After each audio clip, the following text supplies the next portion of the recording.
Cuba, the communist country's electrical grid shut down this morning, leaving millions of Cubans across the island without power. Following a countrywide blackout triggered by the collapse of a major power plant. When the power's out and the grid fails, would you be able to keep your family fed? No oven, no microwave, and no backup plan. Probably the worst thing about a hurricane is the fact that we have to deal with the absence of power. What are you going to eat? When it comes down to it, do you have the skills to cook a warm meal using only what's around you? In this video, we'll show you essential off-grid cooking techniques to stay prepared when electricity is out of the equation. Welcome to the Prepper's Path. Today's topic is off-grid cooking, how to prepare meals without electricity. Let's dive in. To prepare meals without electricity, mastering these three methods can make all the difference. Open fire cooking. This classic method requires skill in building and controlling a fire.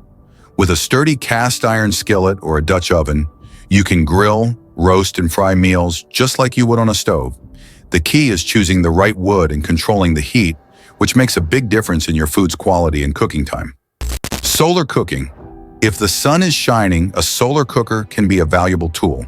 By concentrating sunlight into a small area, you can bake, steam, and even slow cook without fuel. It's perfect for sunny days and a smart way to conserve other resources. Dutch oven versatility. The Dutch oven is like having a portable oven. Set it over hot coals, bury it in a fire pit, or place it near an open flame. You can prepare stews, soups, bread, or even desserts. Its heavy walls distribute heat evenly, making it a survival must-have. Cooking without electricity isn't just a survival tactic. It's a way to bring people together and build self-reliance. Here's something to think about. Practicing these skills now, before a crisis hits, prepares you for the unexpected. It's a rewarding skill that not only sustains you, but also fosters resilience. Now that you've learned how to cook without electricity, our next skill is basic knot tying for preppers. Vital for any emergency setup. And if you haven't seen them, check out these crucial videos. Preparing for extreme weather, off-grid solutions. Essential for unpredictable conditions. Improvising tools and weapons in a survival situation.